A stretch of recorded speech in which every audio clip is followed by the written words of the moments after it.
ഞാൻ അറിയിച്ചു മോൾക്ക് ഇങ്ങനെ ഇൻട്രസ്റ്റ് ഉണ്ട് സിനിമയിൽ എന്നൊക്കെ പറഞ്ഞു. അങ്ങനെ കുറച്ച് വിളികളൊക്കെ വന്നു. അതിനുശേഷം ആദ്യം ഞാൻ പറഞ്ഞത് ഇത് അമ്മയെ അറിയിക്കുക, മോളുടെ അമ്മയെ അറിയിക്കണം. അതിനുവേണ്ടി ചെന്നൈയിൽ പോയാലും കുഴപ്പമില്ല, ഉർവശിയോട് പോയി ഈ കാര്യം പറയണം. അവരുടെ അനുഗ്രഹമാണ് ആദ്യം മേടിക്കേണ്ടത്. കാരണം ഒരു ദക്ഷിണേന്ത്യ കണ്ട ഏറ്റവും വലിയ വെർസറ്റാലിറ്റി ഉള്ളൊരു ആക്ട്രസ്സാണ്.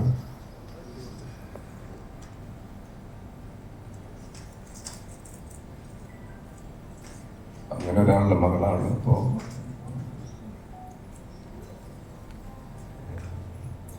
ഇവിടെ ചെന്നൈയിൽ പോയി അമ്മയുടെ അനുഗ്രഹം മേടിക്കണം എന്ന് പറഞ്ഞു. ഞാൻ വിട്ടു. ഞാൻ കുറച്ച് ഇമോഷണൽ, എപ്പോഴും അങ്ങനെയാണ്. ഇത്തരം കാര്യങ്ങൾ ഉള്ള കാര്യങ്ങൾ വരുമ്പോഴേക്കും ഞാൻ അങ്ങനെയാവും.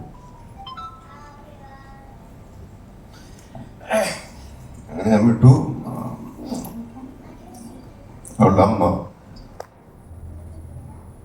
വളരെ സന്തോഷത്തോടുകൂടി അത് സമ്മതിച്ചു. അങ്ങനെ ഇന്നിവിടം വരെ എത്തി. ഇതിനിടയ്ക്ക് എൻ്റെ പ്രിയപ്പെട്ട സുഹൃത്തുക്കളായ സേതുവും അലക്സുമാണ് ഇതിൻ്റെ പുറകിലേക്ക് പ്രവർത്തിച്ചു വന്നത്. സേതുവിനോട് പറഞ്ഞേട്ടാ, മോൾക്കൊരു നല്ല റോളുണ്ട്, നല്ല പ്രൊഡക്ഷനാണ്. മുഹമ്മദ് സാലി എന്ന് പറയുന്ന സഹൃദയനായ പ്രവാസിയായ ഒരു പ്രൊഡ്യൂസറാണ് വരുന്നത്. ഡയറക്റ്റ് ചെയ്യുന്നത് ഫിലിംസ് ഒക്കെ ചെയ്തിട്ടുള്ള ബിനു എന്ന് പറയുന്ന പുതിയൊരാളാണ്. നമുക്ക് ഈ സിനിമ ചെയ്താലെങ്കിലും ഉണ്ടാവും, ചേട്ടനൊന്ന് കഥ കേൾക്കാമോ എന്ന് ചോദിച്ചു. ഞാൻ പറയുന്നത് ആദ്യം ഉർവശിയെ കഥ കേൾപ്പിക്കുക, അവരാണ് തീരുമാനിക്കേണ്ടത്. ഫീമെയിൽ ആർട്ടിസ്റ്റാണ്, അവരുടെ അത്ര എക്സ്പീരിയൻസിക്ക് എത്ര ക്യാരക്ടറെ ചൂസ് ചെയ്യാൻ നമുക്കറിയില്ലല്ലോ. അപ്പം ഞാൻ പറഞ്ഞു അമ്മയെ വിളിച്ച് പറയുക, അവർ കഥ കേൾക്കട്ടെ, എന്നിട്ട് ഞാൻ കേൾക്കാം എന്ന് പറഞ്ഞു. അങ്ങനെയാണ് അവർക്ക് വളരെ തൃപ്തിയായി. അതിനുശേഷമാണ് ഞാൻ ഈ കഥ കേൾക്കുന്നത്. എനിക്ക് ഒരുപാട് ഇഷ്ടപ്പെട്ടു, മോൾക്ക് അതിലേറെ ഇഷ്ടപ്പെട്ടു. ഒരു തുടക്കക്കാരിക്ക് ഇത്രയും നല്ലൊരു അവസരം കിട്ടുക എന്ന് പറഞ്ഞാൽ ചെറിയ കാര്യമല്ല.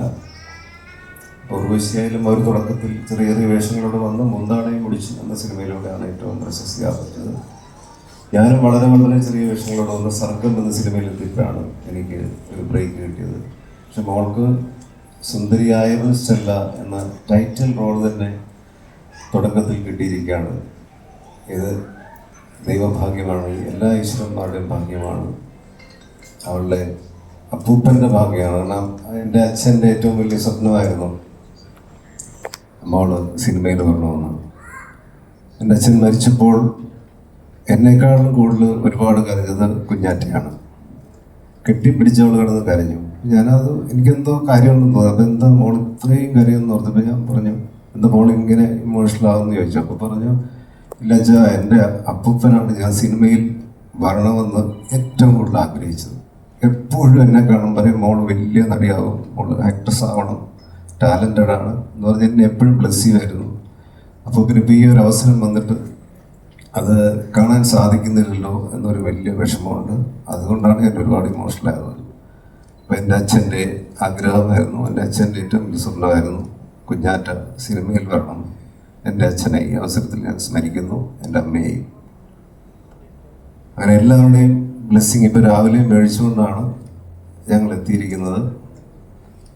രാവിലെ എന്നെ ഉർവശി അമ്മ അവളെ വിളിച്ചു, ബ്ലെസ് ചെയ്തു. ഞാൻ പറഞ്ഞു ഉർവശിയുടെ അമ്മയും വിളിക്കണം. എല്ലാവരും വിളിച്ച് സംസാരിച്ച് എത്തിയിരിക്കുകയാണ്. ഇനി നിങ്ങളുടെ അനുഗ്രഹമാണ് വേണ്ടത്. എന്നെയും അവളുടെ അമ്മയൊക്കെ സിനിമയിൽ വളർത്തിയതൊക്കെ നിങ്ങളുടെ അനുഗ്രഹം കൊണ്ടാണ്, നിങ്ങളുടെ സപ്പോർട്ട് കൊണ്ടാണ്. ആ സപ്പോർട്ട് ഞങ്ങളുടെ പാരമ്പര്യം പിന്തുടർന്ന് വരുന്ന എൻ്റെ പ്രിയപ്പെട്ട മകൾക്ക് കുഞ്ഞാറ്റയ്ക്ക് നിങ്ങൾ നൽകണം എന്ന് വിനീതമായി അപേക്ഷിക്കുന്നു.